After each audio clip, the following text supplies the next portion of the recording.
কোনো কারণবশত শিক্ষার্থীরা গ নাম্বারটা আবার আপলোড করতে হচ্ছে, তো কিছু মনে করবে না। তো আমাদের গ নাম্বার এখান থেকে তখন শেষ হয়েছিল। তো দেখো আমাদের সাইন এটা ব্যস্তকরণ করছি √3/2, তো মানে ব্যস্তকরণ উল্টানো, সাইন কত ডিগ্রি মান √3/2, √3/2 60 ডিগ্রি মান, তাহলে এখানে 60 ডিগ্রি রাখো। এই সাইন কাটা আমার থাকতেছে এ ইকুয়াল 60 ডিগ্রি। তো আমাকে প্রশ্ন বলছে হচ্ছে tan স্কোয়ার a প্লাস 1/2 এর মান নির্ণয় করো। প্রদত্ত রাশি লিখবে এবার।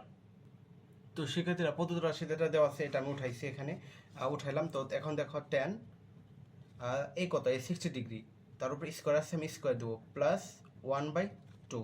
tan 60 ডিগ্রির মান কত, tan 60 ডিগ্রি এই যে সাইন কস tan 60 ডিগ্রির মান হচ্ছে √3, তার মানে এখানে √3 দাও, তার উপরে স্কোয়ার আছে, স্কোয়ার দাও। শিক্ষার্থীবৃন্দ, আমার এখানে টেকনিক্যাল প্রবলেমের জন্য বারবার দুঃখ প্রকাশ করছি, বারবার কেটে যাচ্ছে। তো tan স্কোয়ার a প্লাস 1/2, এটা লিখছি, tan a 60 ডিগ্রি আমি লিখছি, স্কোয়ার আছে স্কোয়ার দিচ্ছি, প্লাস 1/2। এবার tan 60 ডিগ্রি মান কত, √3। এখানে এই আমরা এখান থেকে পাইলাম tan 60 ডিগ্রির মান হচ্ছে √3। তো √3 দিলাম আমি, তার উপরে স্কোয়ার দিলাম, প্লাস 1/2, স্কোয়ার রুট কাটা থাকতেছে 3 প্লাস 1/2।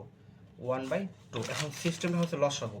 তো আমরা লসাগু করে দাও, এখানে লসাগু থাকতেছে 2, আমাদের নিচের সাথে ভাগ, উপরের সাথে গুণ, লসাগু নিচে কিছু নাই, উপরের সাথে গুণ, 3 দুগুণে 6, প্লাস নিচের সাথে ভাগ উপরের সাথে গুণ, 2 অক্ষে সেম সঙ্গে তারা কাটা থাকতেছে 1, সরি সেম সঙ্গে তারা থাকতেছে 1, নিচে হচ্ছে 2, 6 1 7, তাহলে 7-এর 2, এটাই হচ্ছে আমাদের কাঙ্ক্ষিত অ্যান্সার, এটাই আমাদের কাঙ্ক্ষিত অ্যান্সার।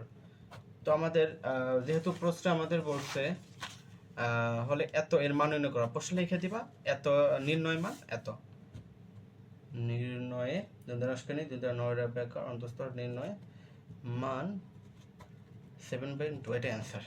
আশা করি ভালো লাগছে শিক্ষার্থীবৃন্দ, যদি ভালো লাগে অবভিয়াসলি লাইক, কমেন্ট, শেয়ার এবং সাবস্ক্রাইব করো, আমার তাহলে ভিডিও করার অনুপ্রেরণা বাড়ে। তো আজকে পর্যন্ত ভালো থাকুন, সুস্থ থাকুন, আসসালামু আলাইকুম।